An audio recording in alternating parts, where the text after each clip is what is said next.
Helps us find those cold spots. So you guys can all see me in that picture. I should be orange, red, and yellow. That means I am the warmest thing in the picture. So I'm going to not make me a ghost tonight and step back too far. So the things behind me are blue and black, which means they're the coldest things in the picture. When we take me out, it's going to fluctuate and turn, let's make sure there's no traffic, it's going to turn that tree orange, red, and yellow. Did everybody see how it fluctuated? Yep. So we're looking for those blue and black spots to start moving on their own. Those are intelligent life. So if something comes across my orange face and it's blue, we obviously have something going on because it's very relevant. So I'm actually going to hand this over to Fox and Mulder because I don't know what they're going to find, aliens or whatever. So you're going to hold that horizontal all night long. Do you see the red square? That means it's recording. If you tap it and it turns to a circle, you turn into the jerk because then I have to splice video together and it even delayed even longer. No, I'm kidding. I'm actually just giving you a hard time. But if it does turn into a circle, let me know. Let it run. Just let it run. Gotcha.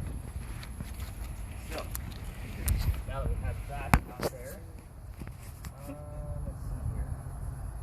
Spirit boxes. I'm trying to think of which one. Kids do not get certain tools. You guys will see shortly. Kids can get Nick arrested. Especially on Halloween. Alright, so spirit boxes. So spirit boxes, what do? They actually flip through all of the radio stations at a very quick rate. Your TV shows, that's that annoying static that you guys hear, and they put up a little sentence of what they think you heard. You guys are going to do that in real time. I'm not going to tell you what it's going to say because it's going to be radio chatter. My spirit boxes are set up a little slower than the ones on TV. The reason for that is because I want that radio chatter to come through. I want you guys to tell me what the DJ says, what the commercial says. It's a 50-50 chance it could be a message. We don't know. We got to kind of take it for what it is and where we're at based on the history. So, this one, guys, I'm trying to think here. I'm going to give it to the two kids. Let's go with this. So, did these two get along?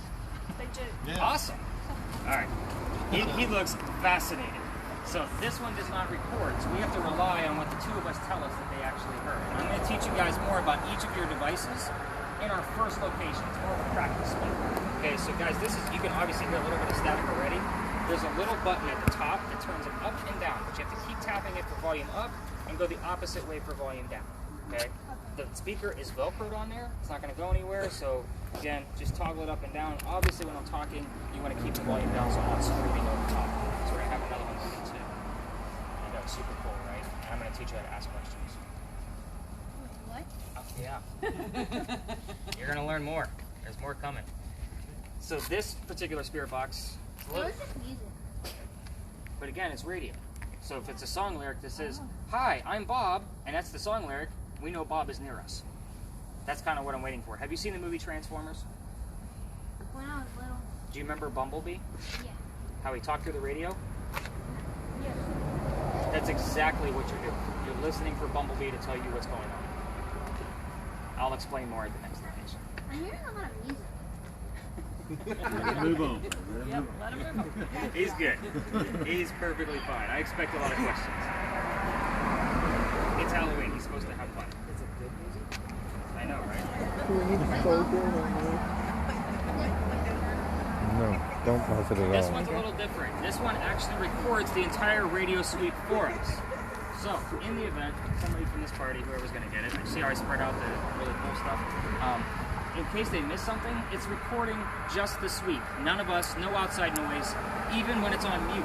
So even when the volume's all the way down, it's still recording at a nice even level. I don't know how it does it. It's an amazing tool. This is how I do my investigations. So when I go to Fort Sumter tomorrow, this will be on mute in my pocket. I'll listen to it later. That's how that rolls. So I'm not walking around asking staff members to tell me ghost stories. I'm collecting it. So, pick a partner. Because I can put two people in this. All right. So the two of you, there's one button you need to follow. Okay. It's a little wheel at the very top. There's a button that clicks, and then there's a wheel. You want to hit the wheel, you control the volume. Obviously, like I told him, when I'm talking, like keep it down. Probably going to show everything. You picked the wrong partner, maybe. Scully. All right. So I told you guys I'm not going to make anything up for you guys, right? So we're going to debunk some things along the way. Our thermal imaging camera, at times, will start to see blue spots, and we want to debunk what those things are, where they don't actually make sense. We all know what this guy is, right? The red dot is surface temperature. So I don't know what the temperature is between the gun and the blue dot. So, I lost your name already. Fox.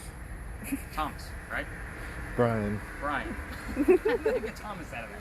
Brian, in case they're standing here, and he says, Nick, there's a blue spot on the wall, and I can't figure out what it is. I'm going to test the wall to make sure it's the same temperature all the way across with the red dot. When it is, I now know that that spot, that blue area that he sees, is between him and the wall. Does that make sense? Because it's not the wall. So we're going to use the probe at the end of this guy to try to find where that cold spot is actually coming from. So you guys are the temperature team. You get both of those. That is a laser. That will get Nick in a lot of trouble. Now the yellow one isn't as active. I'll tell you more about it. You're the first team I work with in our next location. So I'll work hands-on with you guys directly with those. Okay. Fantastic. All right. Where am I at here? Make sure nobody's sick. Mr. Skeptic. You're cold. EMF meters. These are all on your ghost hunting shows too. They I've don't- seen Nice. those Yeah, before. these are very easy to use, but they never explain how they actually work. This is our first indication that something might be happening with another device. I never get excited when one thing is going off. I need multiples. That's why I look at everything in the morning. So, 3 different types of electromagnetic fields that this will actually make this thing go off.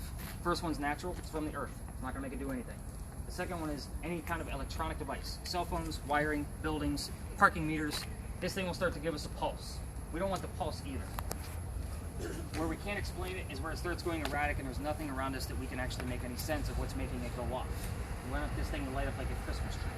So you're going to speak up to us when these things are actually going a little bit nuts. And we're going to try to okay, if I can. I know I need to look at some other places in there. Or something we need to pay a little bit closer attention to the spirit box. Hey, bro, it's nuts. Nuts. Got it.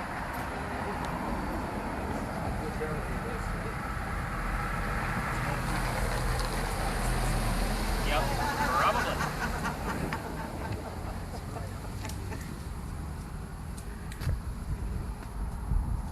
Keep missing. I feel like I'm missing something.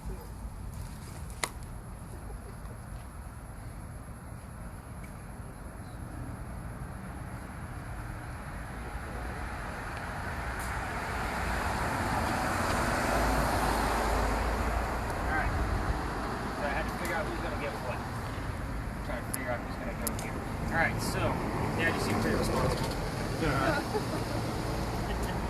Somebody this doesn't go to children. This is the neuralizer from Men in Black. No offense, Fox and Mulder. I want you all to stare at the top. No. It's actually a grid pen. These are lasers. Okay? Lasers can get Nick in a lot of trouble. They shoot very, very far. There's a big fine for shooting lasers in the wrong areas. What do lasers do for us? They actually help us see things we can't see with the naked eye. I can't see the laser right here until something passes through it. You guys kind of get the gist of that? So what we're looking for on this guy is it's going to be quick. See how it kind of flashes back at you? It's going to be out of your peripheral vision. Again, lasers are in certain spots only, but again, I will definitely give some warnings on the lasers of where we're going to go with this. So the next one that I have, I'm actually going to split these off. I don't really do that, but we do have a full one. So this one actually gives us squares. So why do I want squares? In the event we capture something in a picture that lands here, I can then put that into a 3D software and get a full apparition of what we caught. Full 3D view of the apparition. I haven't caught anything with this guy yet. It's pretty new to the tour, but in the event that we do, I can't wait to throw it into 3D software. So this one's going to go to you. Lasers get into trouble. Pretty cool. Repeating again. Last but not least, where did it go? So I don't normally hand this device to teenagers because the technology just doesn't make sense to them. But we have a straight digital camera. So the digital camera has no flash, Mom. Reason for that, I shut it off. My wife does all the graphic design work and all the photography work for things I can't make up in the pictures that you guys are going to take. If I start sending her pictures of a flash from a window because you took a picture of a building, she's going to say, Nick, what the hell are you doing? You need to fire me. So, you're going to take pictures of a lot of the lasers. I normally pair this up together. It's kind of an odd dynamic, the 4, 4, and 2, so this is kind of the way I did this. But with this one, nobody along the wall can be in the pictures because you didn't sign waivers. And if somebody shows up and there's paranormal activity in there, I will just crop them out or color over them or whatever I need to do. But the lasers is where you're going to be taking a lot of the pictures. You'll So tell me you- when. Oh yeah. Okay. Again, as many as you want. Nobody can be in the pictures. Okay. Pretty simple. All right. So I'm going to use a couple of tools myself because I have to be involved. I can't just walk around with you guys and tell stories. It's just not my game. So I'm going to use a backup EMF in case Captain Obvious over here. That's you. In case his EMF goes down, in case his battery's drained, which does happen. I do use a spirit box that gives us a word list. So it's going to give me a word from time to time in the middle there, and then it's going to save it to a list. Okay, so that list, last group actually had 55 terms. It's about average. I get about anywhere between 50 to 70. I'm going to clear them out, but I'm going to keep this up all night long so that way the words will pop up. 80% of this doesn't mean anything. This app is meant to be a game or a hoax. You would be amazed at the amount of evidence I actually find out of this guy. So I will always give you verifiable links of where I'm getting my information from. So if something relates to one of us, the tour, or the location, I will highlight the word and then give you the link of why it's relevant. Does that make sense to everybody? Sometimes it's one word, sometimes it's 20. I never know. The next one I'm going to use is a reverse spirit box. So the reverse spirit box, I debunked this one too. They said it was FM radio stations, just like, I'm losing names. What was your name again? Everett. I should remember that. So Everett's device is playing FM stations, correct? So they said that this app does the same thing, but it doesn't because I don't hear any music. I kept hearing the same type of sounds. It's literally a man and a woman saying words backwards, and then they just flipped it. That's it. They're saying words, they flipped it backwards. I have enough software to be able to debunk that. However, it is a great tool. So I'm going to turn it up just so you guys get the gist of what it sounds like. I'm going to hold it out for you guys so you can listen in. Complete gibberish. So when something comes through forward, it makes sense.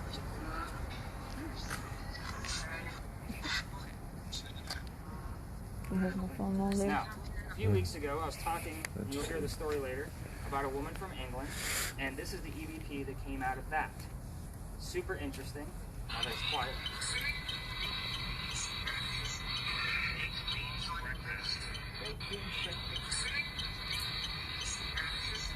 Pretty clear.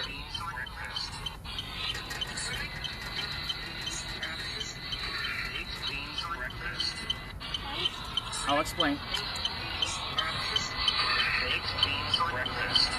Traffic's going to go now.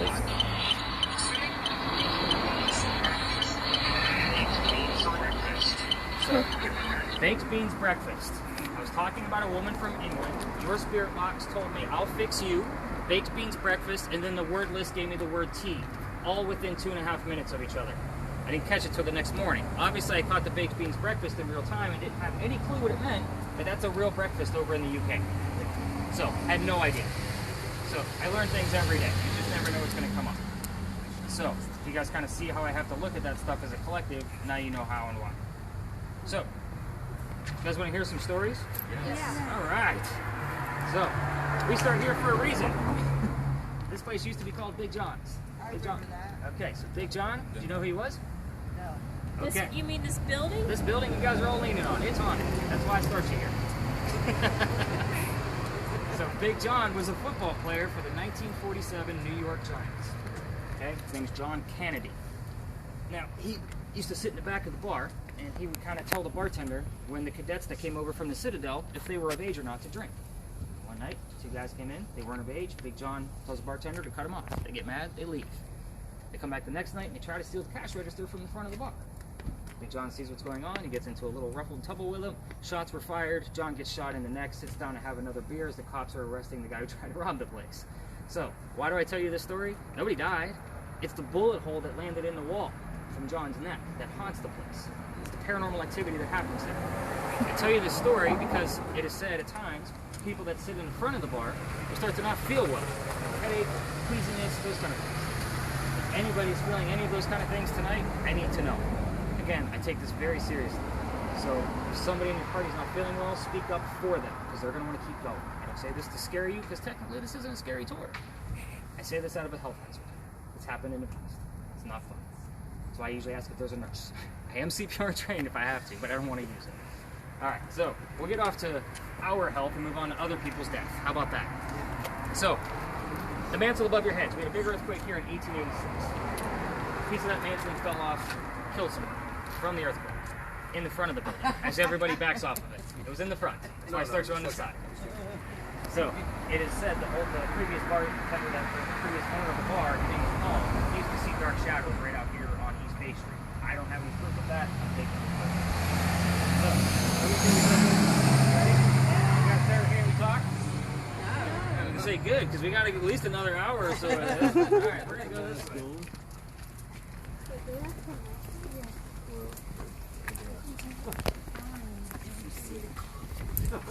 Yeah, that's right.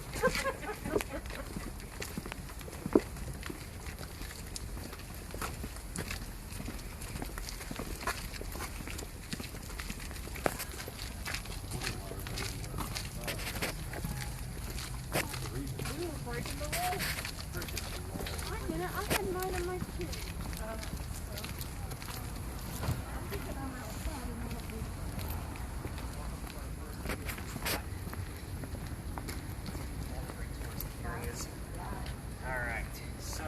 History buffs, just so you guys know. Can you turn that down for me a little bit? I know you want to listen to it. You're going to get to it, buddy. Give me 5 minutes, I promise. He's anxious. I love it. So, I want everybody to kind of picture the peninsula of Charleston right now. It was much skinnier during the Revolutionary War. So, Revolutionary War shot came up through the water behind us, shot a cannon, and landed at the stop sign right past that building over there. No deaths, no tragedies, but we did find pieces of that cannonball here in Charleston. And it was also a neighborhood. So I'm sure that it was pretty scary back then. No paranormal activity either. I just like to throw little nuggets of history at you guys from time to time. So for you skeptics out there that aren't telling me that you're skeptics, I'm still appeasing you by giving you good stories. So where are we now? This is the red barn lot. This is where we keep the horses for your carriage rides. Okay? The horses are still in there. Lasers are absolutely none on that building. No lasers on that building at all. You will spook them, and it's never fun. They start kicking, we all get scared. So, just be weary. This is also the same red barn where they kept the horses that delivered milk to Charleston. So that's important because I'm going to teach you guys how to use your spirit box here. That's all the history I have of this place. That's why I bring you guys here. Because now I get to bounce around with you guys and show you more tactics about each of your devices, and then we move on to a little bit more history. So let's talk about spirit boxes because there's 2 out there, plus mine. I'm going to teach you guys how to use them. So this is an easy spot. You guys are going to ask a question that you already know the answer to. That's a non-yes or no question. You know that the barn is red. You know Big John was over here. You know there was a cannon over there, right? So you're going to ask a question like, what color is the barn? You're going to listen to your spirit box for like 30 seconds or so. If you don't get an answer, ask the same question. What color is the barn? Can you tell me what color the barn is? It's not a repetitive all the time, back to back, because you still need to listen. It's very hard to listen when you're talking, so give it about 20 to 30 seconds, ask again. If you don't get an answer after a few tries, you're going to try another question. Okay? Can you tell me what's inside the barn? Now we might have a spray of words that might be horse, animal, draft, because we're draft horses, or we might have milk or delivery. Those are all words that wrap around what's inside that barn and the history of this place. That's how we put the clues together. So that's how you're going to ask your questions. You can ask anything you want to, even related to us. How many people are here? What color is my shirt? Here's why we don't ask yes or no questions. Is somebody here? No. That means somebody's still here, right? The other thing is if somebody's here and they say the word houses, you think you heard the word yes because S and O are the most common sounds we have in the English language. So we stay away from those yes or no questions. Your EMF's going off. Oh, I thought it was only when it goes red. No. If it does anything away from green, I want to see what it's doing. So, well, it's going orange. Good. So, basically with the spirit box on your end, because you're all together, you're going to kind of follow what his EMF is doing. Laser grids, you're going to be pointed straight down. Mom over here, you're going to be taking pictures of those laser grids. Watch the lasers. We just pointed it at the red barn, so it's always straight down.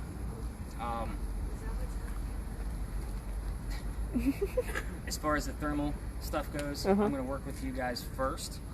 This kind of gives the spirit box teams a chance to really get used to listening to their device, and that way I can kind of keep an eye on the lasers if we're getting too far. Now your lasers, you want to point them straight down, and you don't really want to go more than 2 to 3, maybe 4 feet in front of you.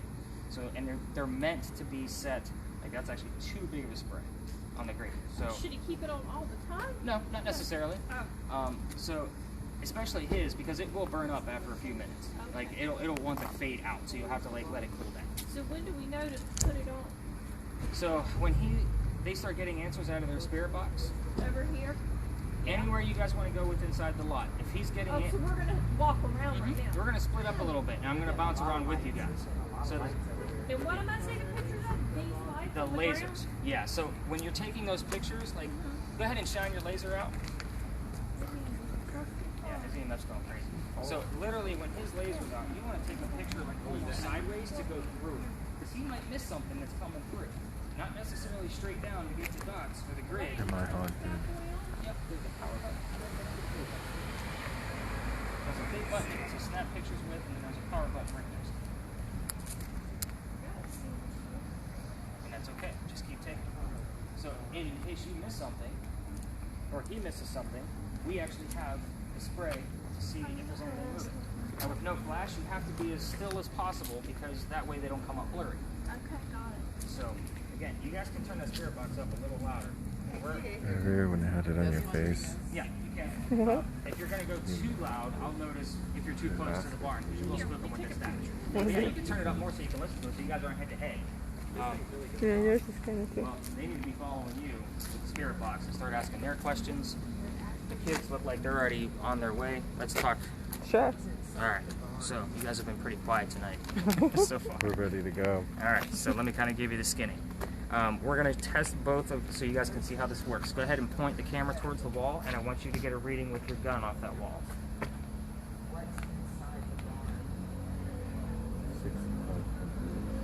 And what do you have on your camera? 68.1. Okay, so hers is about 3 degrees higher. That's a good thing. If her temperature drops lower than yours, hers doesn't see 3D.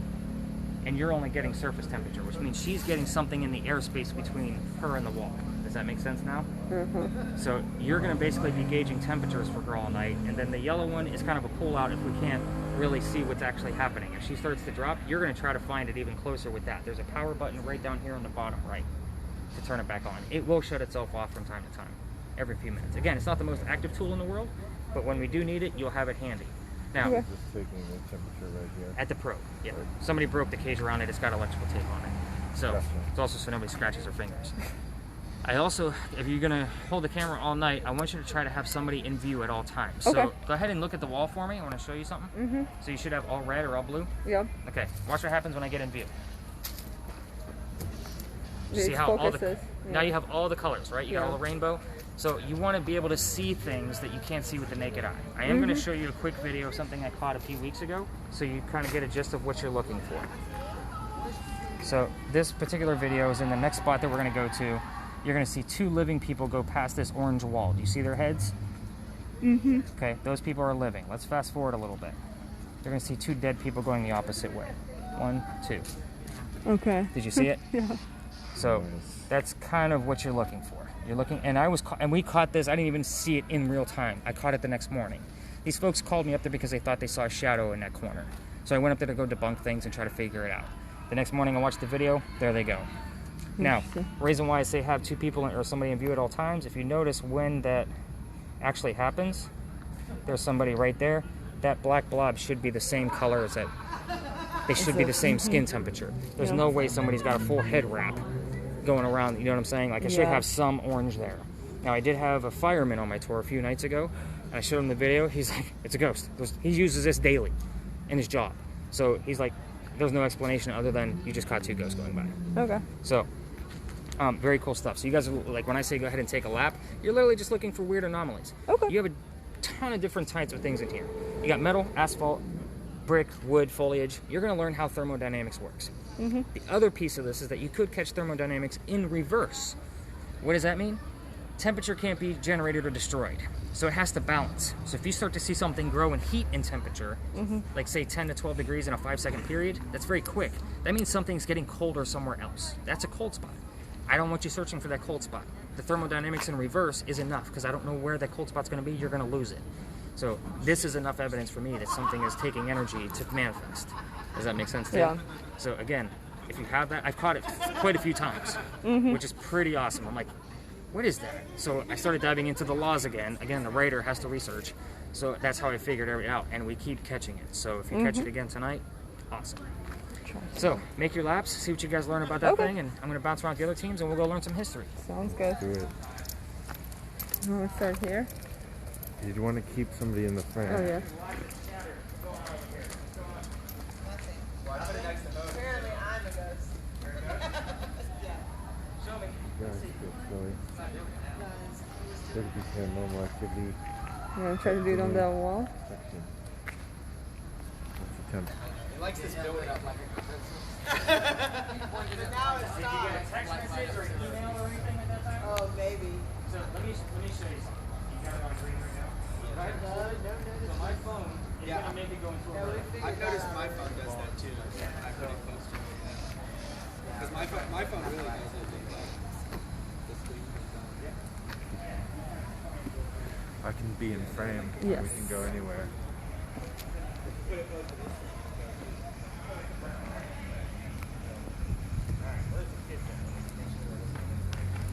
We go to those bushes, and I think we're supposed to do it by the stable.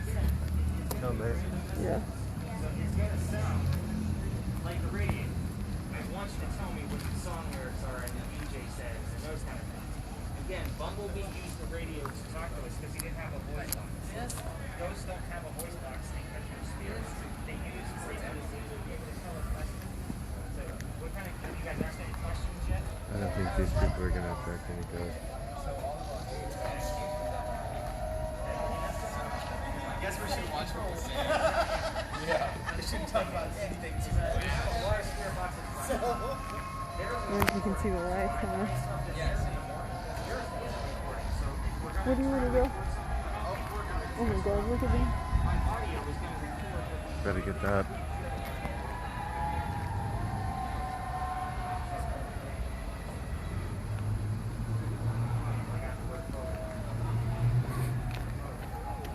Wait, why? Where do you want to go? Mulder. Telling us to take a photo. I think we should go in front of these. No, we can't go in front of them. Why not? Well, we can go, but not just do the lasers. Just look for anomalies.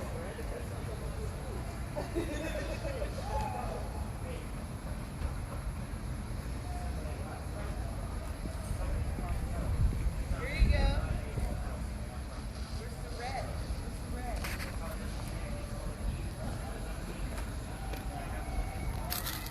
Whoa. What do you think?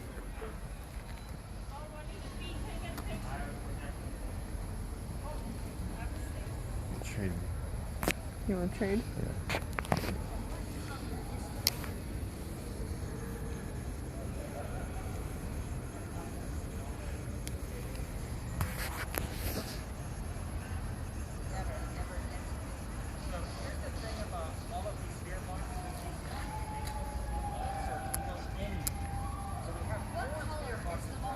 Audio on that camera and audio on me. So if she's asking what color is the bar, the picture red might come off somewhere else. Just based on wherever the location is and what energy that they're taking it from. A lot of times when there are locations, like the next one, I'll ask questions that I'm not sparking with you guys. So when you turn around and it says the number 11, you're like, it said 11. Like, well, that's because I just asked how many of us are there. Does that make sense? So the answer, and it happens often.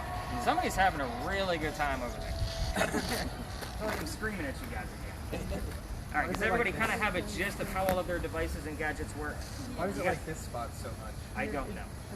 I don't have the answer to everything. That's why I do this. And again, it might not do that an hour from now if I were to have another tour.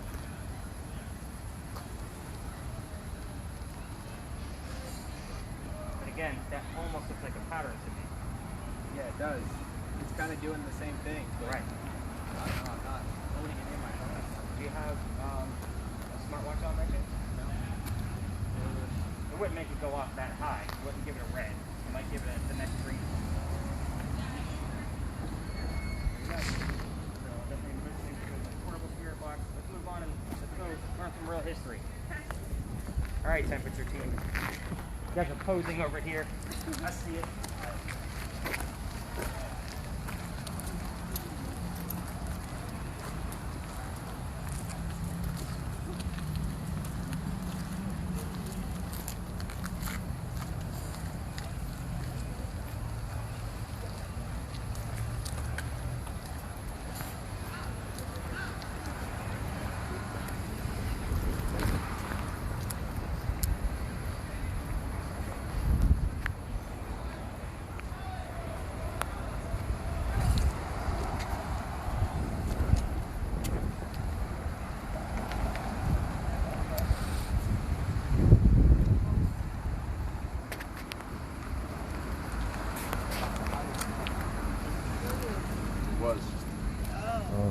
thing's going nuts. Yeah, it is. Ken, put your little green light out here. Well, what is it going to see if it does? I just don't understand why. He uses I don't this understand either. to measure tomorrow when he looks at it. You're starting to get an EMF already, I take it? Yeah, well, it's starting now. Like as soon as we walked in this door. Nice. I'll tell you guys what.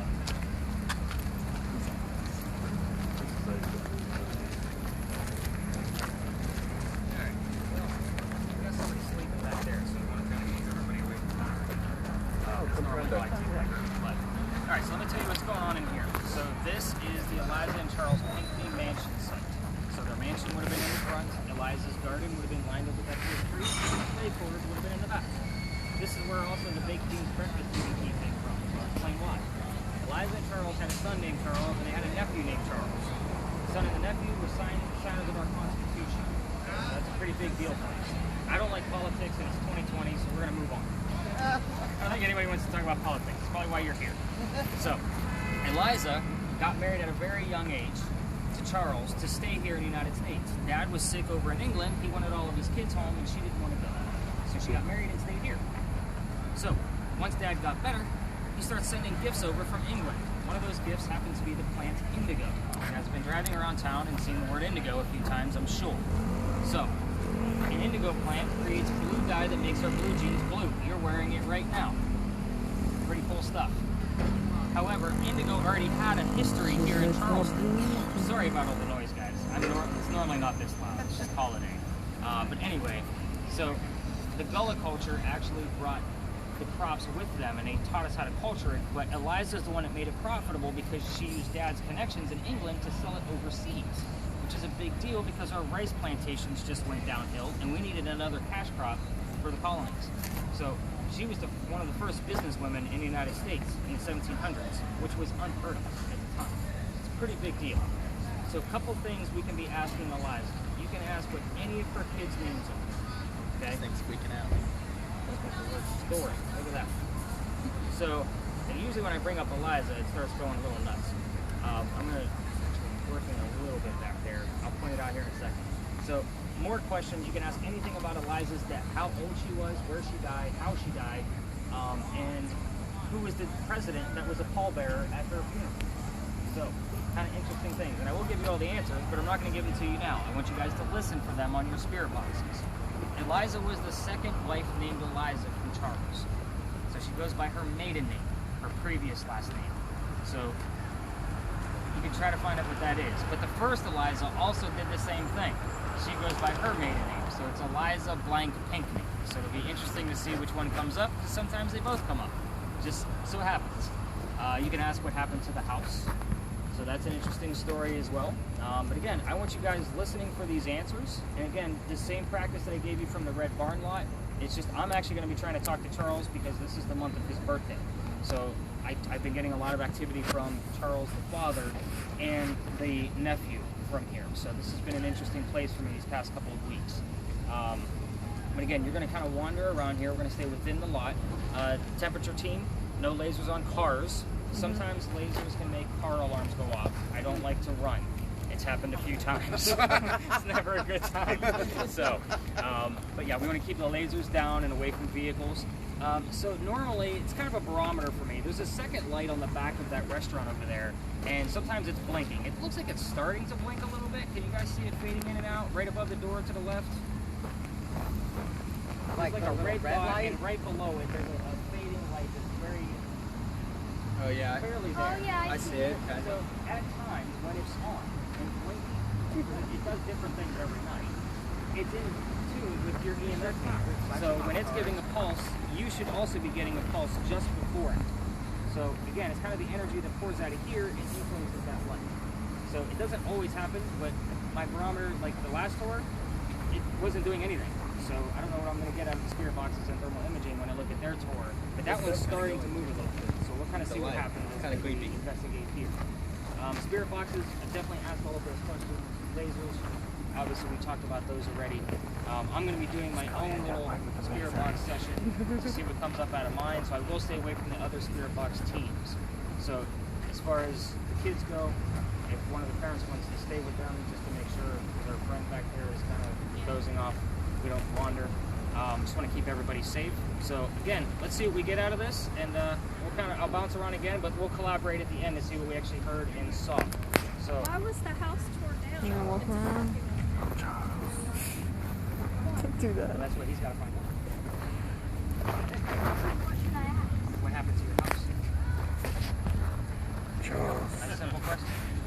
That's cool. That's what happened to your house, You guys Charles? get to go in a little blind. What happened to the house, Charles? What happened to the house? Let me go check out this light. Scully, that light is going crazy. Yes, it is actually.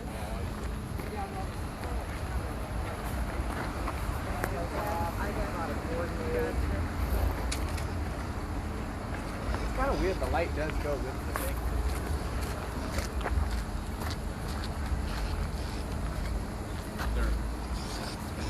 What happened to your house? There's only one way in and out of here. It's not just breaking. Scully, ghosts love to hide in the corners.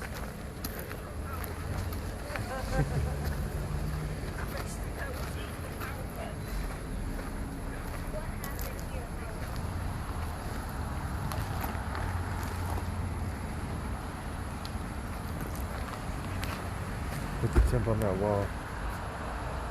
That's 70. 71. 7. It's average.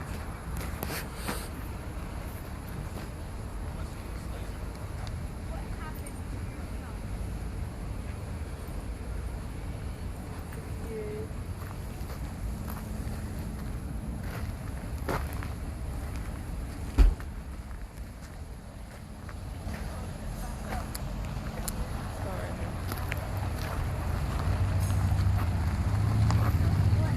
to your house?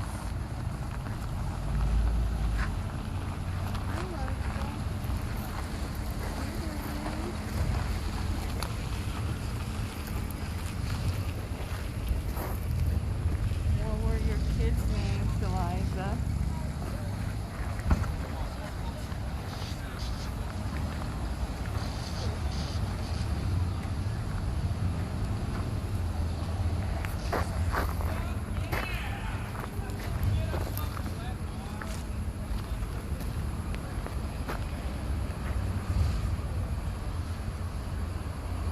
$73.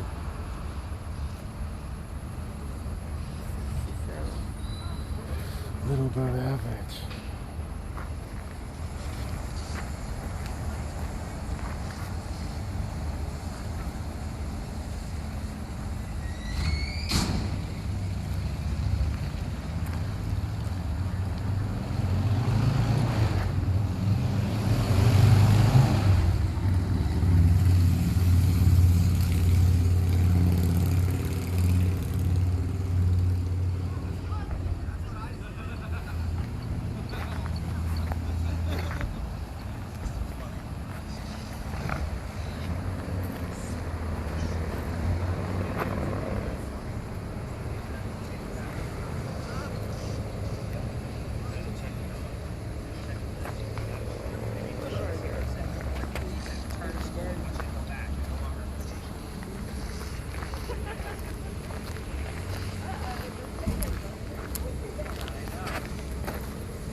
Let's do the chair.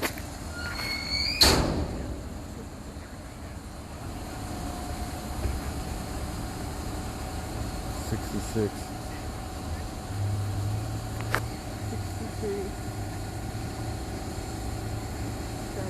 Hey Eliza, would you please sit on this chair? Get it in the frame.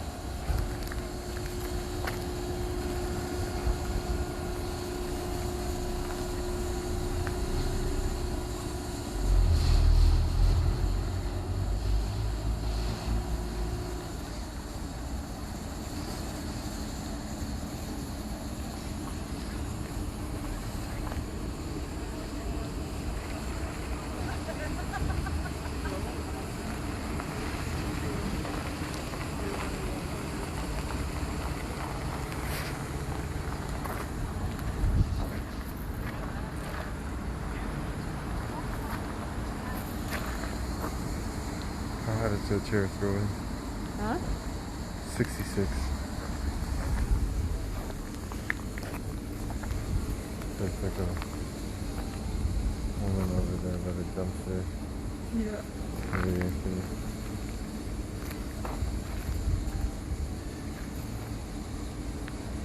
Nothing.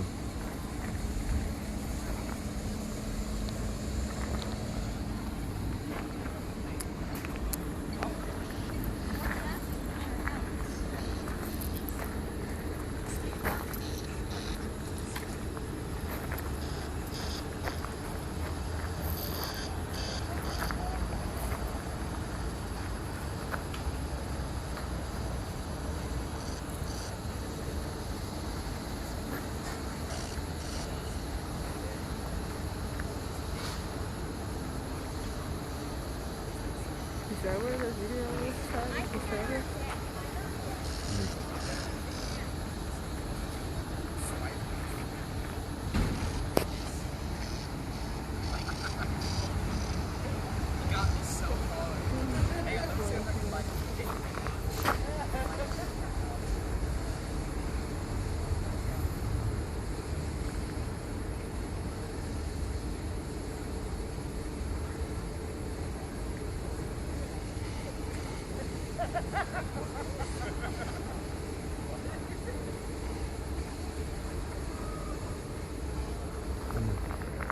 Anything strange? You know, girl, you're picking her up.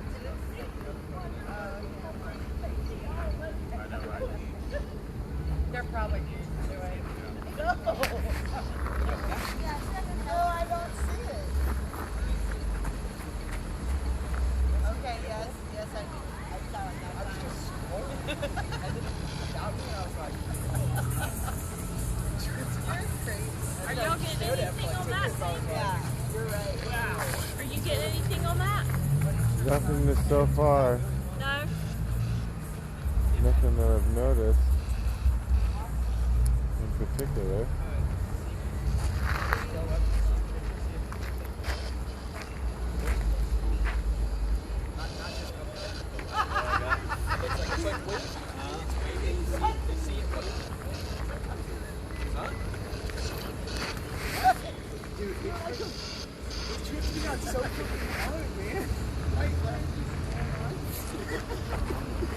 Because when I see shit like that, I'm like, does everybody else see that? Or do I only see that? Like, whoa, what's going on? You know what I mean? Yeah, they But- can make pictures like that all the time. I know. That's why sometimes it's weird, because sometimes I'm actually not seeing something. Dumpster people.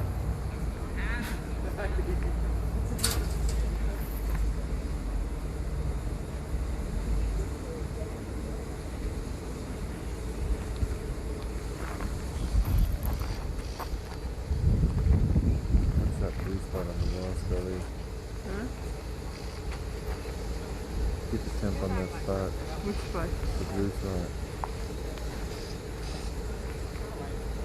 64.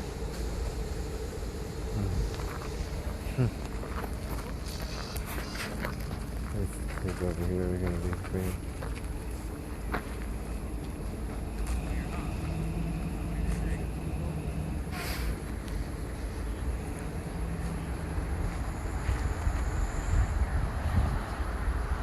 This is gonna be cool too, honestly. To do this.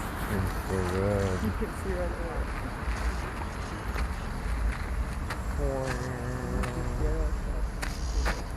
What's the problem? This is the ultimate weapon you have to have. Because it gives you like a giant, That's like this completely dark. Alright, temperature team. What do you guys catch? Anything hard. goofy, weird, out of the norm? 17 and 8. Not Okay. yet. Is it difficult to keep somebody in view at all times? Somewhat. When a group starts to all stay in the same spot, it can be Right. so. But we got some strangers. So, So when they actually had a trailer back here, and a lot of times they would sleep in between the dumpster and the trailer, and then my thermal imaging person would be like, "Oh my god, I see a person." I'm like, "That's because that's a bum. He's sleeping there. Leave him alone." But it's just one of those. I never know. Like I gotta always look around because I like to sleep on the stairs too. And the police actually had it under control, but they seem to be creeping back in because it's getting colder. But I also blow that up on my TV. That gets uploaded to YouTube, and then I transfer it back over to my website, so it's all collected. But I watch it on YouTube on my TV, so I don't miss anything. Okay. So that Get a way, bigger in case you- screen. yeah, Yeah. much bigger screen. So, I forgot to tell you, but it said deck. Deck? Yeah, deck. Okay. They would have had a 'Cause- deck. They had a porch. I don't Yeah. know that they had a like a Thought they deck. would have called it a deck. Yeah, I don't think that would even have been a term back in the 1700s. So, all right, let's see what the rest of the team caught on theirs, and we'll kind of wrap this one up and see what we got. So go ahead and turn your volume down. Anything weird on your spirit box? Hear anything? Not that I could discern. I mean, nothing other than, it sounds like radio, stuff you hear on the radio or just that. Again, what I want you to hear is so we can make any of that radio chatter out. I don't know if they're supposed to point that way. There are like cars there. Fire, and the man says that when you were asking Eliza what happened, it doesn't matter. She used the man's voice to tell you fire. Much cooler. So that's exactly what happened to this place. That's why me and Everett were standing up in that corner because it caught fire on the second floor right above where I was standing. We're trying to see if we can get what happened.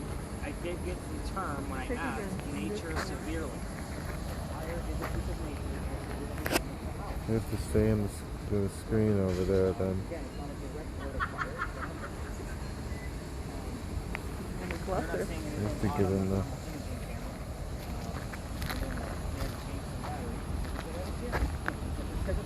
Okay, we got it. We got them we're up and running. You're curious too, aren't you? See anything? No. We did get the blinking light, so that's a good sign, which means I'll be listening to their spirit box a little closer in the morning and watching the thermal imaging camera to see what comes up. We are going to walk about 4 blocks from here up East Bay Street. Your EMF, where's that? It's going to go crazy because of the parking meters. You can ignore it until we get to Lodge Alley. It's going crazy Your now. spirit boxes, you can listen to those and listen for names. Oh, let me give you all the answers to the questions I told you guys. So Eliza died at the age of 70 from breast cancer in Philadelphia, and it's also where she's buried. And George Washington was a pallbearer at her funeral. Wow. How about that? George Washington, our very first president, carried her casket into her grave. She lived a pretty good long time for back then. 70 years. 70 years old. Their daughter's name was Harriet. True. Her maiden name was Lucas. The first wife's name was Lamb. So the answers we were looking for there were Lamb and Lucas.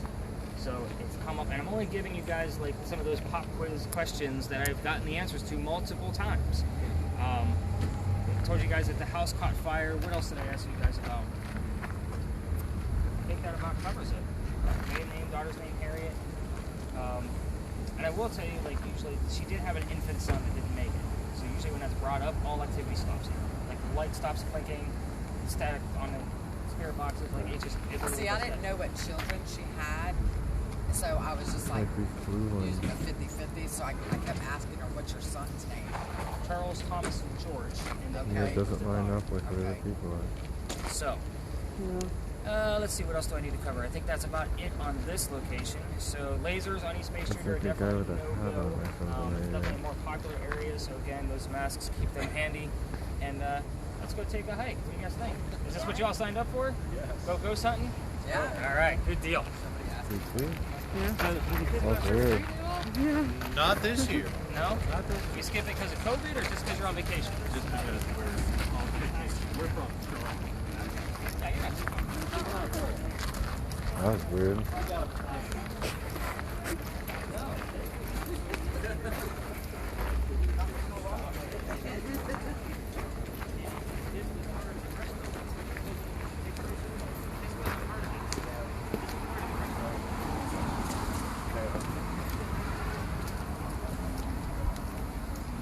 That was a pretty good one. Yeah. Are you listening for names? You can turn it up. What did you see? Maybe I missed some part of it. We'll just be able to watch it when he gives us the video back. Yeah. We'll put it on my computer and put it up on the TV. We're gonna get one for ourselves and I'll get one.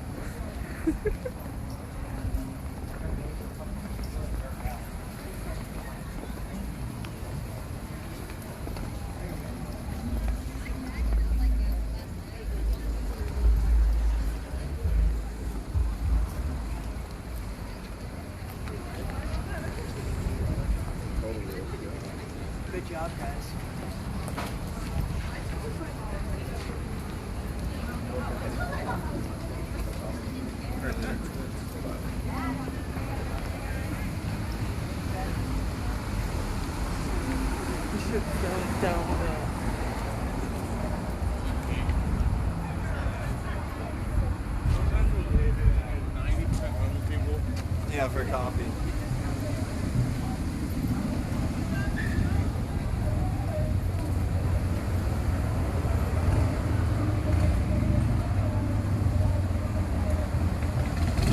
Yeah, this used to be a slave market.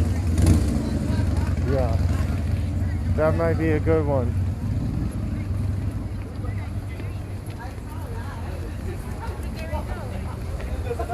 There was another thing back there.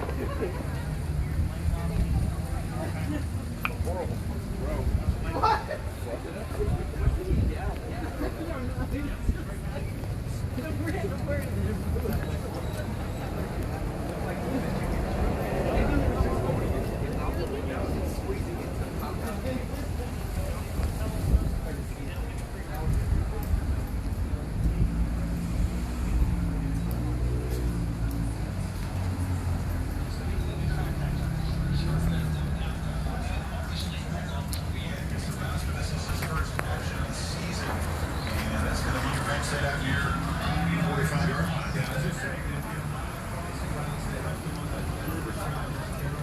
Everyone thinks I'm recording them.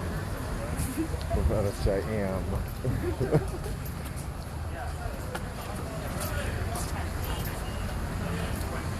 Is this thing record sound? I don't know.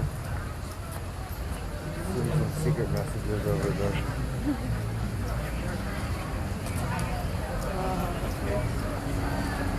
Little did you know I'm haunted.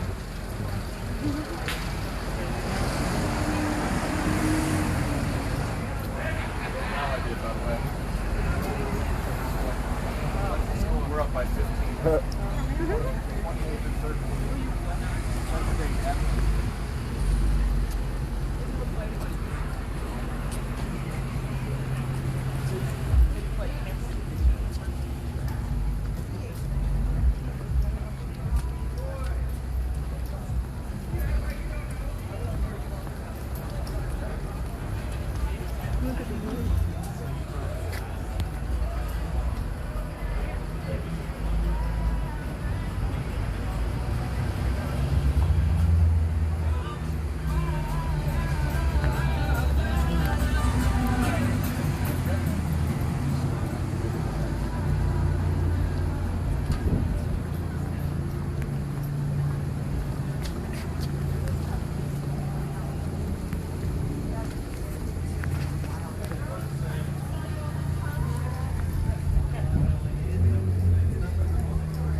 Well, it smells fantastic. Huh? Yeah. Oh, this is Lodge Alley. Creepiest place we've been yet.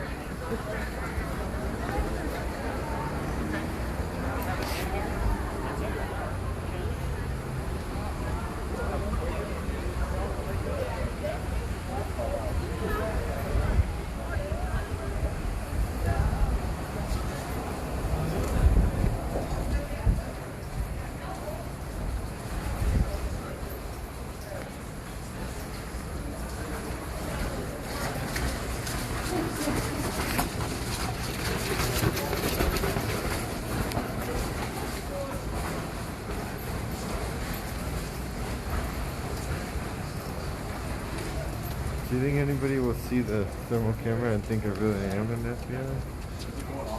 What? So do you think anyone will see the thermal camera and think I really am in the FBI? Oh, yeah.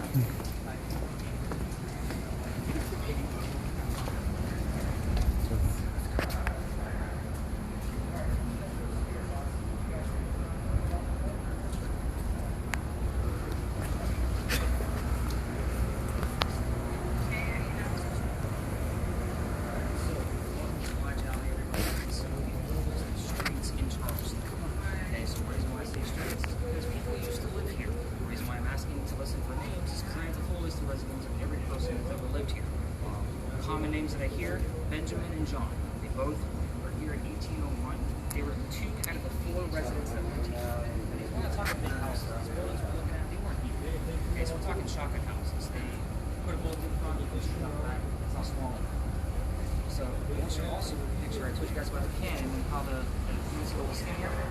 Those buildings down there wouldn't have been there. So low tide smell would have come right through there. Okay, so not a very pleasant place to live.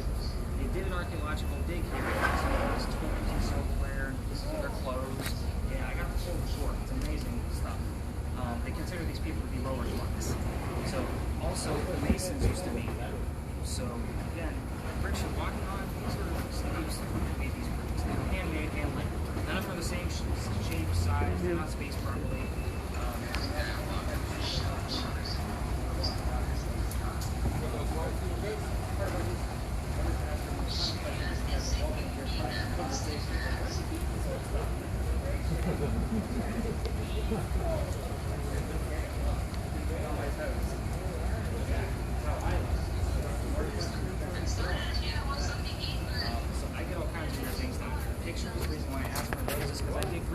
All the time. I got video of a green orb moving and then whistling away. Crazy things, and it's always a green orb. So it's never in the same spot. My wife takes a look at it. Now, I will tell you, my wife, her day job, she works for Best Buy. She's the cell phone manager. She goes to school for photography. She knows every camera on every single phone. So when somebody sends me pictures, she have to send me the type of phone it is, and she'll debunk it right away. If she can't, then we have legitimate evidence. That's how that works. She's a pro. But anyway. We're going to walk through here. I do get some shadow figures that will show from time to time on thermal imaging. We do get little cold little wispy materials that will fly up. Excuse us, boss. But we do get weird things. So again, I want you to continue listening to those spirit boxes. Obviously, once we get to the car, I've got a few more pictures coming the opposite way.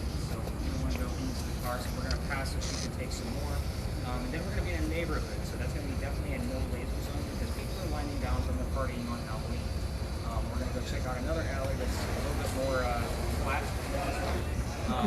It's very interesting. Let's see what else we have going on here. We don't get usually anything over here, but if we do, it's exciting. I have 3 things happening with my son now that I think debunk this time. Go that side and film from there.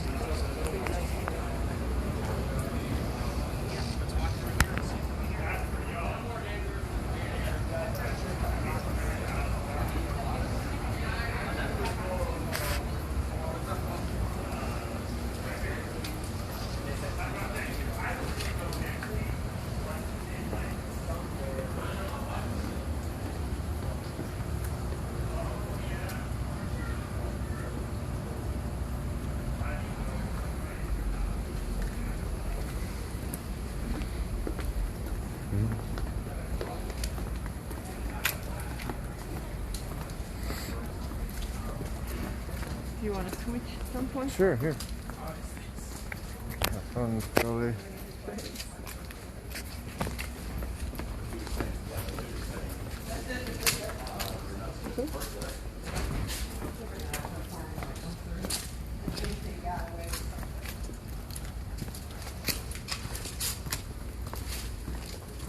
We look so professional with the FBI with us. I have to say this.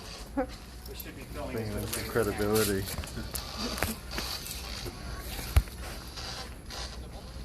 I just noticed your shirt says beautiful ass. It's awesome. Thanks. Alright, you get us some good pics? I think so. Alright, let's follow on.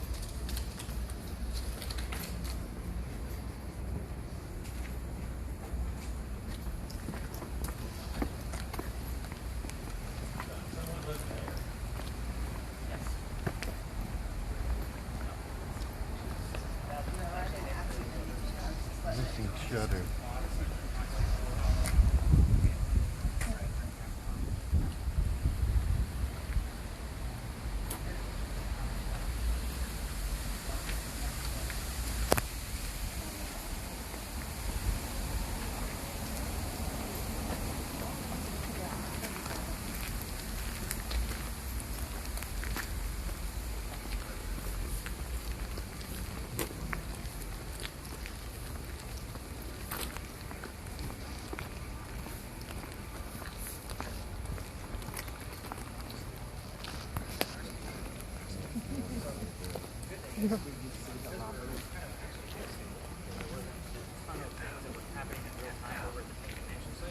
Kind of see how quickly this story goes, and maybe I'll throw in the extra bonus stuff that I keep in my back pocket.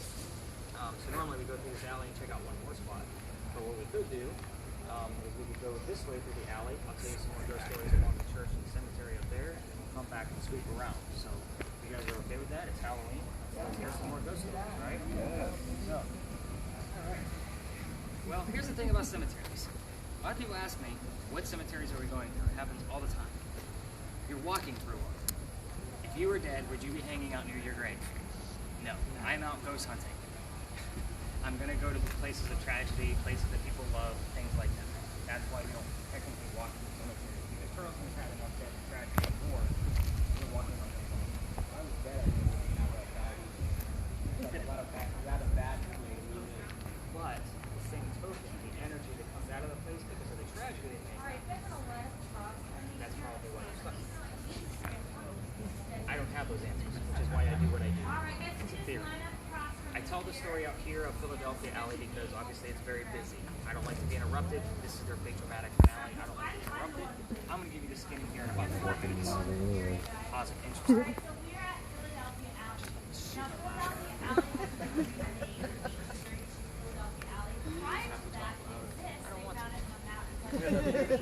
We're pretty loud. I know, my voice is going as it is.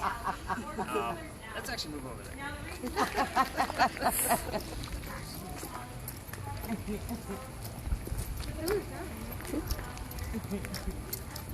Have to hit him with the laser. It's a distraction. Good stuff. Alright, so here's the deal that happened here. There was a doctor. His name was Joseph Brown Lapp. He moved down here from Rhode Island because he was supposed to get married. Does that make sense? No, it doesn't. Rhode Island has the initials RI. I want you to keep that in mind, just in the back of your heads. So he was supposed to get married to his fiancée Amanda, who just lost her parents and inherited a bunch of money. The attorney handling that money said, the two of you aren't getting married, send the doctor over. He moves to Charleston, the postman that brings him into town set him up to be robbed and killed. How did that start? Somebody walking by, sees him going to Rock Highway, and they say it's RI. And he says, let me take you somewhere safe. He takes him to 59 Church Street. So everybody sees the big steeple, right? That's Church Street, and that's why it's called Church Street. But it's all the way down the road that way. So he rents a room upstairs, everything's going well. His practice starts to take off. He's making lots of money, which means Amanda's moving down soon. He becomes known as the Whistling Doctor. Because he's very happy. He whistles all the time. Everybody calls him the Whistling Doctor. You can Google that, read a very long version of this. Regardless, him and Ralph become friends. But the doctor practices moving up, so he's moving up in society. They go see plays together, but they can't sit together because the doctors are in different parts of society. Am I boring you? I'm Sorry. I'm just old. I normally could be in bed by now. I have to say that I used to be a manager for Walmart, managing over 300 people. So when I see somebody yawning, I used to have to call them out, like, come on, one meeting, you know, that kind of thing. I have that whole mentality. I'm sorry. I didn't mean to call you. It's habit. But at any rate. So anyway, go see a play. They can't sit together. That's where I was at, right? It's kind of like going to see a movie and you can't sit next to your friends because they make more money than you. They're jerks. You get better seats. So they had to talk about these plays on the way home. So they go see a Shakespeare play, Richard III, and they're talking about the play, and the doctor loves the new actresses.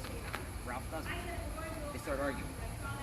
Then he starts insulting his girlfriend, fiance, back home in Rhode Island. Obviously, they get very mad at each other and they go their separate ways. Now, Ralph was from here. He's from Charleston. He's in a tie to the newspaper.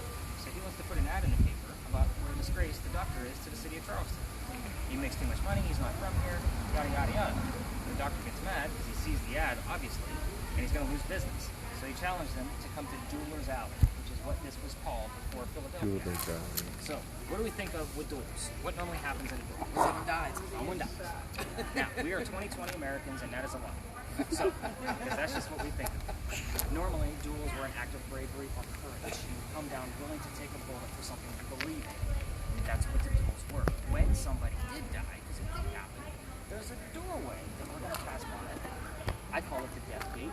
They would pick up the loser, the dead guy, take him through the courtyard, over to the cemeteries, drop him into a pre-dug grave, and then go celebrate the winner. That's kind of how it went down. Now, here's what happened with the doctor and Ralph. Right? Doctor and Ralph come down here, they take the 20 paces, they turn, the doctor points his gun in the air, and he shoots. He didn't want to kill us first. However, Ralph takes a shot below the knee. I'm not trying to kill you, Ed, you're just the front. No worries. The doctor drops. He didn't die. They didn't go through the death. So, he actually just gets carried on 59 feet. He dies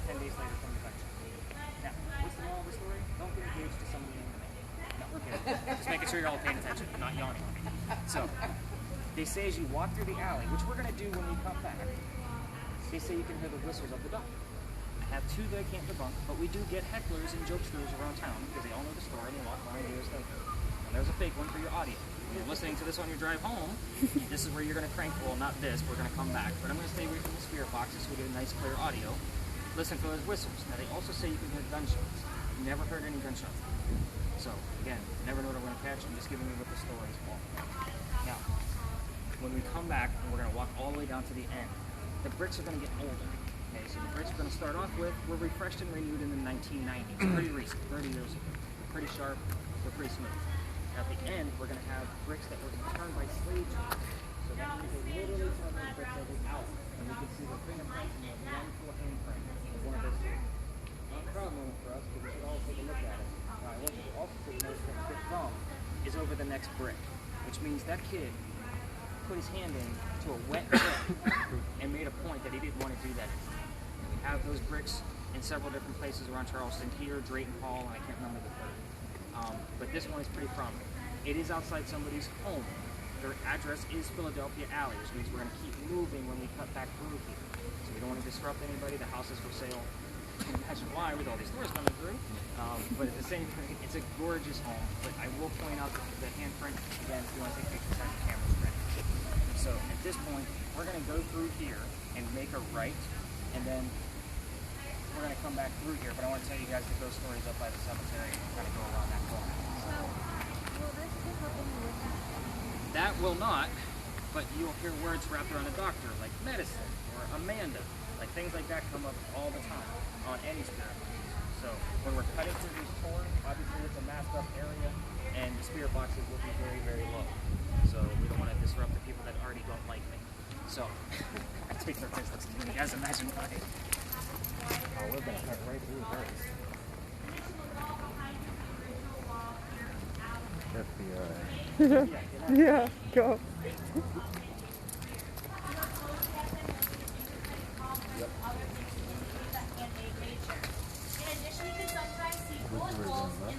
We're going to go right.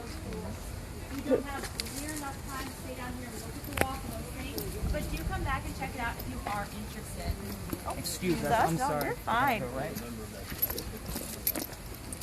All right, yeah, you ever heard the whistling?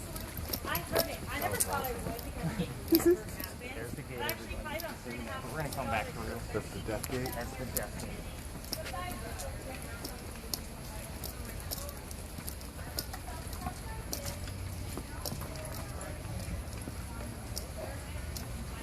What do you see him, Scully? Everybody make it. It's going to be a very busy night.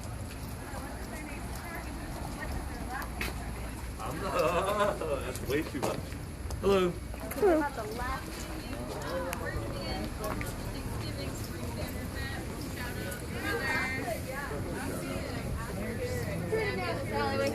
One more time. Your name. Alyssa. Oh, yeah. Chelsea. Talk to Derek. Okay. if you say you may, All the way down at the end. We're going to come back. So you got some more stories.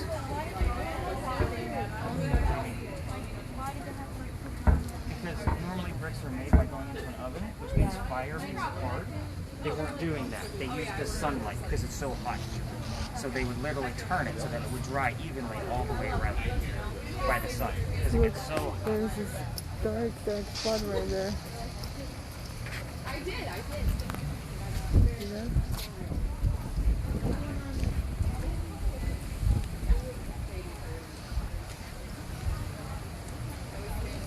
Okay.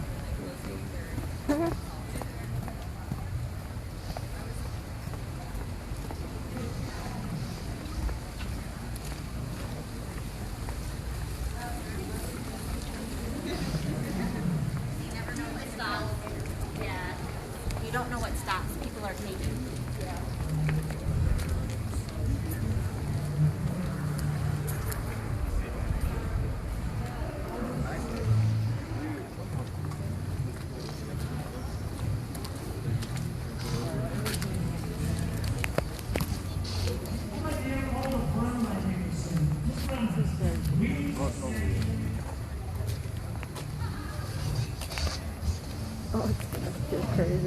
there, probably.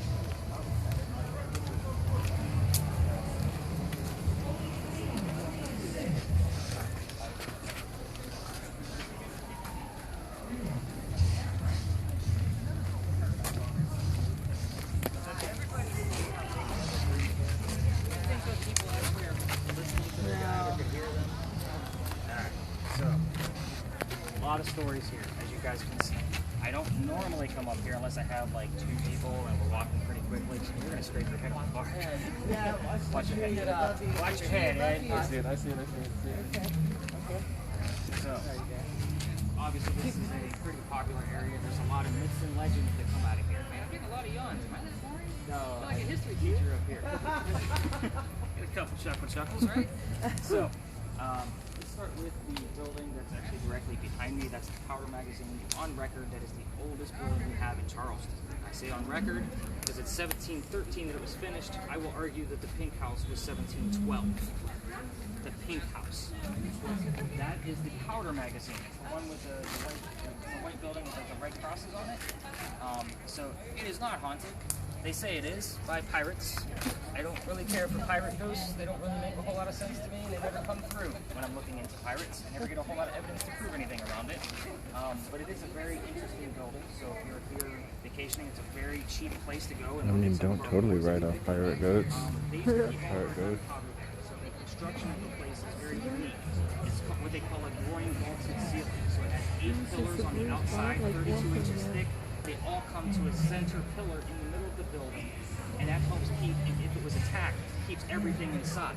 The roof is also filled with sand from 1700. So, yeah, it is still there. They did a couple of repairs, I want to say in the late 90s, and found the original sand was still there. So again, if it were to actually get hit by a cannon, which we are 4 blocks away from the water, that's why it's where it's at now, the blast would stay contained. Does that make sense to everybody? Why it's so thick? It's a gorgeous building. It's been many things, and now it's a museum. I think it's like $6 a head to get in there. I have a season pass for $9. I go through with all of my devices. I have spirit boxes running EMF. I get absolutely nothing anytime I'm there. So any ghost story that you hear, I'm telling you right now, it's just nothing's happening while I'm there. Even when I get near it at nighttime, there's still nothing going on. But again, still a great place to go see it visit. It's served in 7 different wars. You have to remember, they moved gunpowder around. So gunpowder had to be hidden. So it would only be here for a brief time before they moved it on to someone else. It's 7 different wars. That's a lot of wars. So again, very cool place. The place that we passed over here on the corner, the brick building, we came up and around. Now that used to be called Bocce's Restaurant. Bocce's Restaurant, a lot of places left Charleston because the places were just too haunted. Things would move around in there. Mirrors would fall off the wall and never break. Doors won't stay shut or locked. Bocce's moved because it's too haunted for them. It happens here often. Too haunted. Bocce. They moved out. They couldn't keep the business there. So there's all kinds of things. Now, if our spirit boxes come up with things while I'm talking about bocces, like the word mirror or locks or doors, obviously I'll give you that article or 2 that comes up in the news about the people leaving and why. So the reason why everybody's obviously up in the church, there's a lot of stories that get tied to them. So we're in a very prominent location, but we can't go further because tour guides can't go up that way. So does everybody see the orange lights blinking in the path over there? That's the Pirate House. The Pirate House is residential. Somebody lives there. That's where the pirates would come in off a Blackbeard ship, and they would go meet with some girls, and they would have a few drinks. So that's where they stayed. They built a tunnel underneath the Pirate House to go over to Dock Street Theater, one of the top 10 haunted locations in America. Yeah, very interesting place. It's going to be classified. No reason why not. We filled it in the 1990s. It's probably due to the flooding that we've had over the past century. Yeah, quite sure.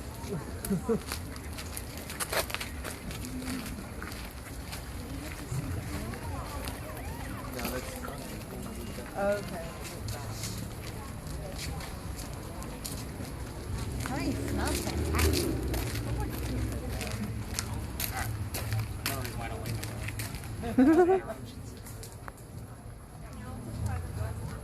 Yeah, so somebody lives there now. There's a courtyard in the back. The place isn't very large. It's a pretty small house. Again, that's where they would go. So I like to point out all of those 3 locations.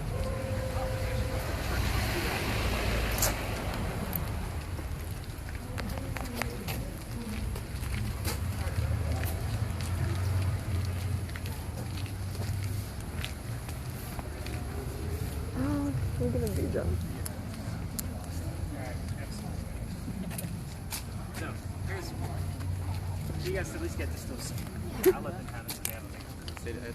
Sure. We'll be out of here. So, the story goes, there was a young lady that worked here at the church. Her name was Nettie Dickerson. And she was past the marrying age of 17. Nobody wanted to marry her. She was 23. Wow, right? Rough life. So, Dock Street Theater was Dock Street Theater, then a hotel, and then it was Dock Street Theater. Now, the hotel had some, we'll just say red light specials, okay? We're trying to keep that fresh for the kids. So, Nettie saw what was going on down at the hotel, and she went down there to go get a job. She put on her best red dress. She's number one in the whole place, we'll say that. So, with that being said, she wanted to come back because she still wasn't happy. Priest saw this. She used to go out to the second story balcony, and she wanted to come back. So he goes down, he tries to talk her into coming back to the church. Storm rolls in, lightning strikes the wrought iron banister that she's leaning on, and strikes her dead. Now, they say you can see Nettie Dickerson from the knees up only. Why is that? Because when we turned it back into Dock Street Theater for planters, we raised the first floor ceiling. She's walking on the floor that she knows, so you can only see her from the knees up. Okay, so that's one ghost you can see there. The other one is that of Junius Booth, who was the father of John Wilkes Booth, who shot Lincoln in a theater. Junius Booth was a traveling actor, and he would have been here during the original Dock Street Theater days. He is said to be seen here in period dress. That's where they grew up with his kids. But anyway, those are the two ghosts that you see through there. You can take a self-guided walking tour through Dock Street Theater anytime during the daytime. I walk in with my EMF and spirit boxes. I get little things, but it also has wood from an old mansion in the Radcliffe Borough area, which is kind of close to where we were when we started. That was Anson Borough. 2 blocks up is Radcliffe. So Charleston likes to recycle everything. So if there's a fire, we salvage everything. So there's pieces of wood in there. That's a big tragedy that happened with the fire. I believe that's haunted due to those pieces of wood, which are 12 feet on the ceiling of the second floor. It's the chair rail that hangs out of it, plus it's the doors from downstairs. So again, 2 areas I can't get to. So, oh, there's a sign right inside that cemetery. There's a reason for it. 1888, a woman died 10 days after her stillborn child, named Sue Howard Martin. Sue is said to be seen in an apparition in a photo taken in 1989, 101 years later, from a local. He put his camera through the wrought iron gate, shot a picture. You can see a woman in a shawl with a baby basket next to her. Show the picture, it's cursed. Women that hold this picture, see this picture, don't feel well. If they're pregnant, they don't have good pregnancies. So, when I look it up, Sue Howard Harding was her name, and that's the reason why that sign is there. Because all of us ghost hunters wanted to come and capture pictures. So, that's kind of why that's there. The history of John Calhoun, there's 2 sides of the cemetery. You guys notice that walking around town? This side is for residents. Calhoun is buried over there. He's flipped back and forth, I think it's 3 times. They couldn't figure out if he was an actual resident like Charleston. So if he's actually a native. So that's why Calhoun is over there. His sarcophagus is actually above ground. You can go see it. If you didn't know, they did take down the Calhoun monument in Marion Square recently. And they're working on the base now. If you walk through Marion Square, they are actually got it gated off privately because there is a time capsule. You guys do that. So the time capsule, you're being very careful. It actually has a lock of John Calhoun's hair. Brownie brown Cannonball from my 2 little cases. Because they destroyed the base of that man, the big giant, I don't remember how many feet it was in the air. They're trying to salvage everything they can. So, pretty big deal. And if any of you are fans of Byron Price's The Secret, has anybody ever heard of this book? We got a couple of yeses. So there's a treasure buried here in Charleston. I've been given permission from the city to dig, based on the theory that I have of where it's at. So I've seen it. She's kind of chuckling, like, yeah, right, you found it. If I'm that close and I can convince the city that they were like, that's the best thing we've seen out of all the people that are trying to dig holes in this ground, they're letting me dig as soon as things calm down in the city. It's probably going to be in January, February. So, with the city, yeah, the city will be there. So it's a treasure that was buried from an author in 1982. He buried 12 different treasures in 12 different cities. So one of them is here in Charleston. It's based on a poem and a painting it's at. So you have to figure out where it's at based on those two things. So, The book? what's that? What's the name of the book? The Secret. So, he's not damaging anything, I promise you. We're probing first. So, what that means, it's just a garden thing. So, it's something, then we'll have GPR run over it. And I've got all these committees. And again, if I can convince, I had to go through 4 different government offices to be able to get permission. Like, they just kept passing it around, and I went to meeting after meeting after meeting, suited up, you know, like, I'm an author, you know, I work in history with tourism, know what I'm doing. So the treasure is actually, it's just a cast mold, and then there's a key inside made out of the same material, kind of like a pot. And you turn in the key to the living wife of the author, and there's each one of them has a jewel next to it that's based on the zodiac. So this one here is a diamond. So, and then there's a secret pin and secret society. Only 3 out of the 12 have been found so far. Boston, Cleveland, and Chicago. Hopefully Charleston is next. So it's a big deal. And then what I'm actually going to do with this is I'm actually going to turn it into a tour to show how it is. So that'll be a big deal too. Not to mention that it'll have to be during the daytime, so you can still do those tours at night. And of course, I'll write a book about it, and I'll be charging $50 a head for that tour. As people will want to know. So I'm not going to just put it out there willy-nilly like everybody else. Yeah, I'm a writer. I got to eat too. So can't just be all over the news without actually having to make a few bucks. So is there a business outside? Bocce's? No, it is actually being used as storage for Tommy Commons because it's owned by them. So if Nick ever actually opens up a storage in the cemetery store, it'll be in a place like that because I will have a paranormal store downstairs, which is books and those kinds of equipment. And then I'll rent out the upstairs as a haunted hotel. And each room will have a kit. I'll show them how to use it for an hour, and then they can go ghost hunting in their room. So that'll be the thing there. And again, I want a legitimate haunted place. I'll have to investigate it first. So that's the goal for where we're going with this. It's not going to be just tours and a podcast. It'll be the whole shebang. So, all right. You guys ready to go walk the Philadelphia Alley? Nobody's sleeping yet. Everybody awake? All right. If Everett's awake, you all should be awake. He's ready. It's Halloween. Yep. So, all right. Let's head back this way, guys.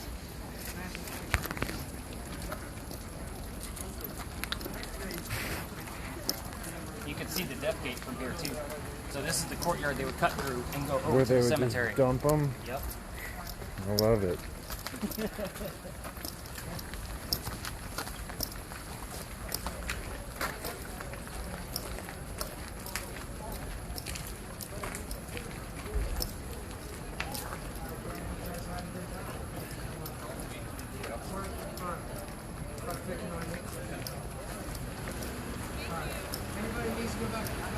So this is Bocce's right here, this brick building.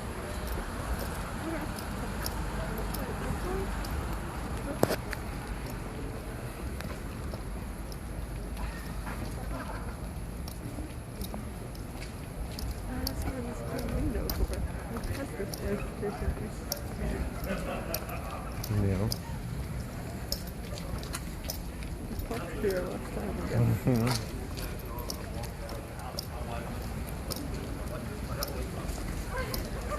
She should look.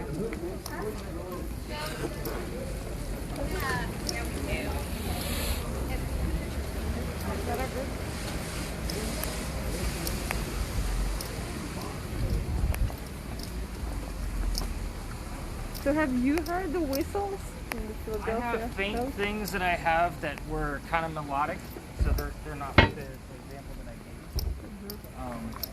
But I can't debunk if they weren't hecklers or not. So they were questionable. Okay. I won't say they were solid. But it's always this quiet back here when there's no doors. Like it's quiet. We were just here the other day, you know. FBI.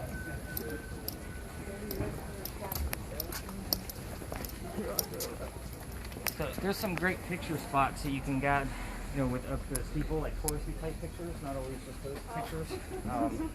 But and there's a group down there, but yeah, this is the most beautiful place in Charleston. I don't care what anybody says, that's my thing, I'm sticking to it. It's this quiet even during the day.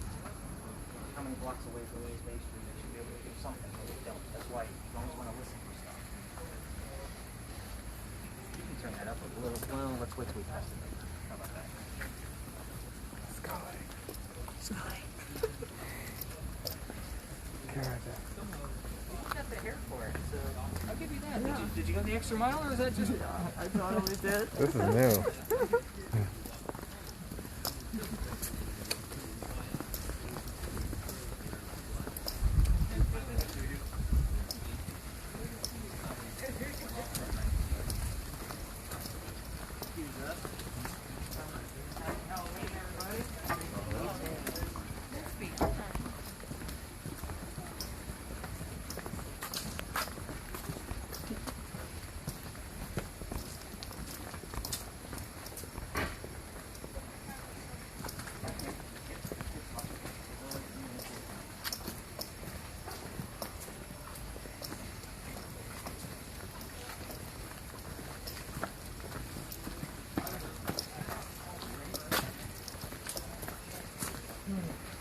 So, if any of you are like touristy type pictures, this is a great spot. So if you stand up on the stairs, you can get the plaque and the St. Philip's all lined up. So if you guys want to whip out your phones, I'm cool with it. It's your tour, but this is another great spot too for you. You won't be able to read the Philadelphia Alley plaque unless you are using your flash. So, look, Okay. yeah, it's a great spot. How's it not perfectly lined up? That's just the way. The funny thing is that steeple is actually crooked based on the earthquake that was there. Slightly crooked. Just enough for it to not fall down.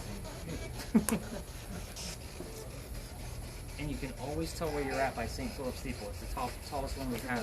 You can actually see it from Mount Pleasant. Maybe.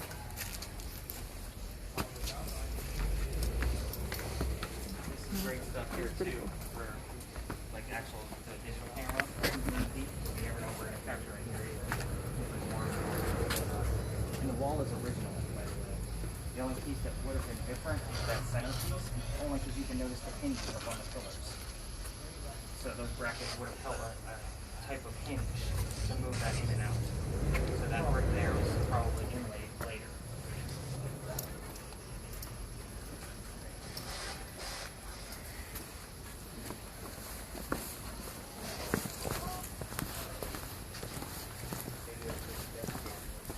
You need anything here?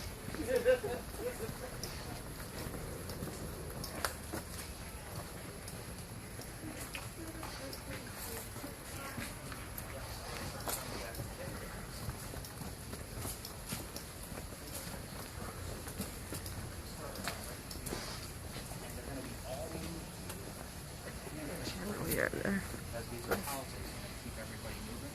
So now that you know what you're looking for, it's going to be stuff like this. I'll keep pointing, like where I see. Where that thing up there, you can see like where they swipe them, and then they put them in on the wrong side.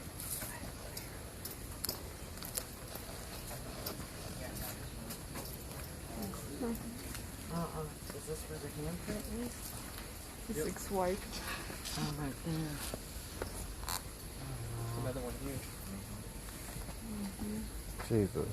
They're all over the place. That's kind of spooky, actually.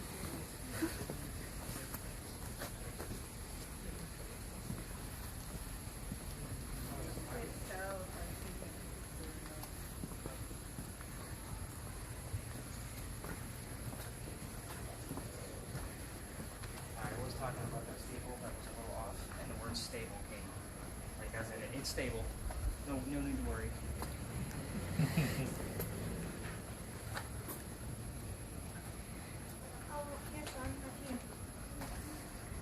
The handprint is up there to the right. Just past it. See? We'll pass it every day. It's right there. So I just want to point out like some of the things.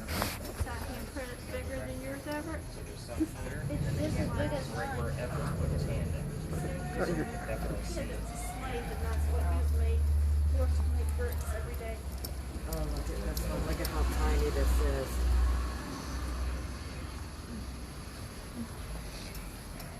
Well, here's the handprint up here. So I'm going to keep us moving. So if somebody wants pictures, Yeah.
What a night.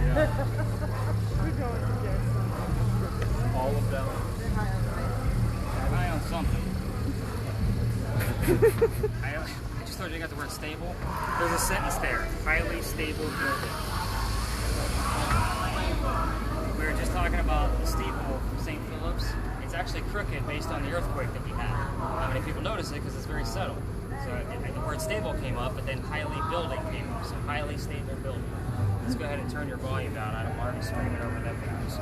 All right, so we're going to actually be talking about this building. This is our last stop, guys. So this is the Vogger building. Oh, these kids are killing it. Hey man, they're just rocking on. They're having fun. We just have different kinds of fun over here, I guess. Maybe they drop away. Hopefully.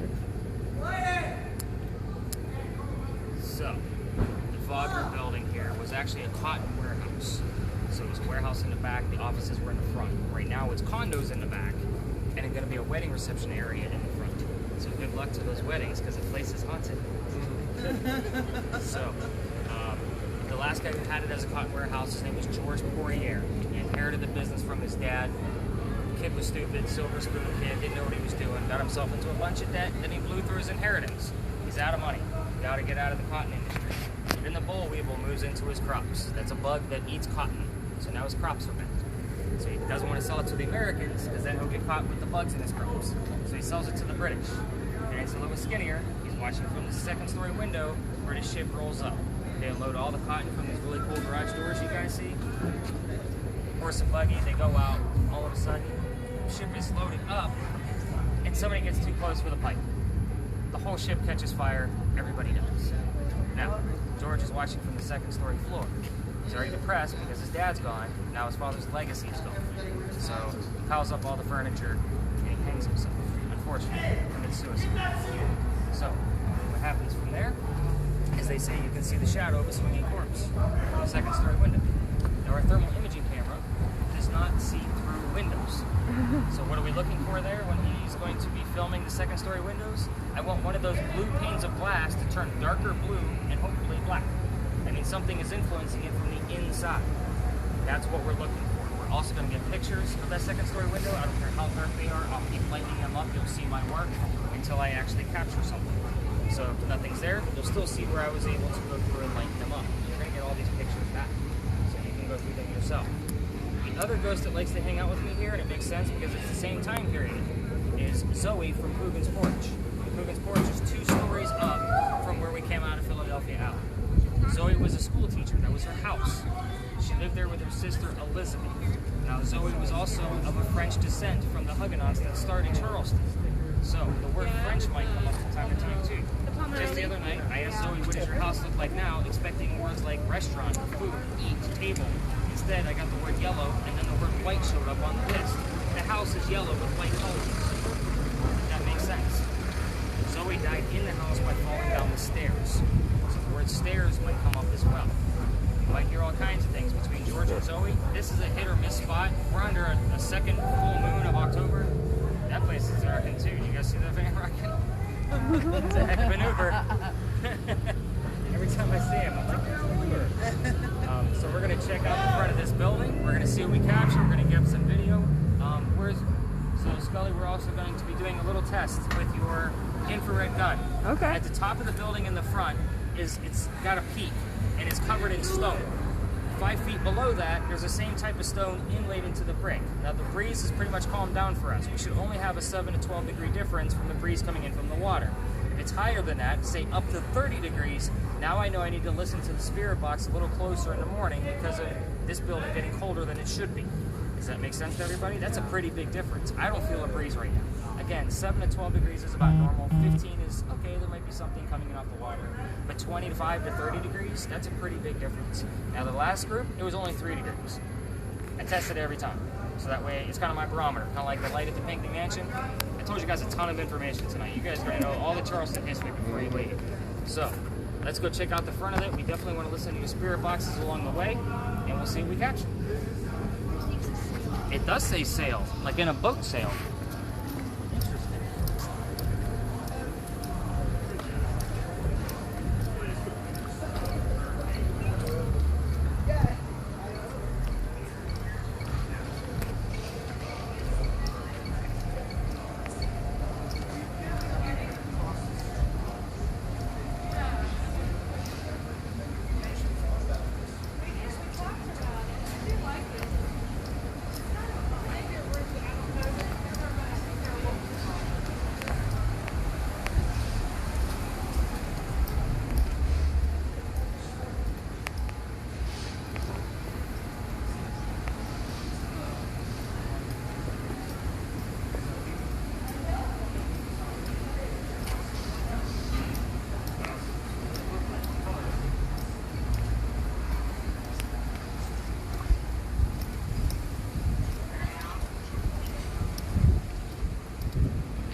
Actually started on this second window into these two right here.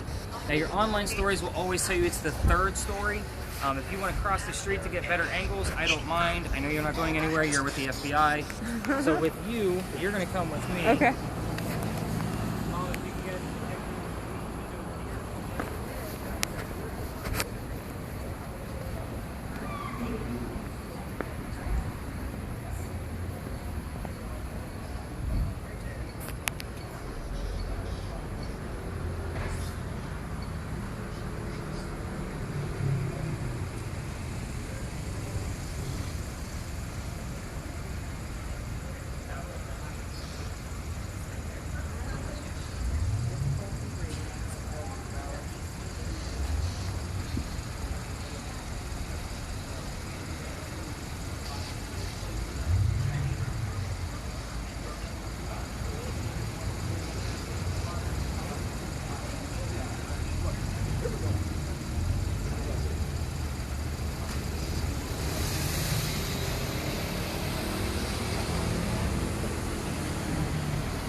Out, so we're going to let the spirit boxes and the video. Did you get us some pictures? Oh, I see you taking some. I did. I took some.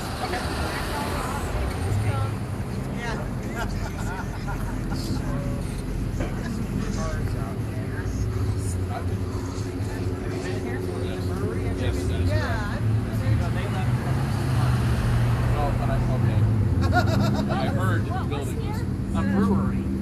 So, yeah. South End used to be, and then Lagunitas was here.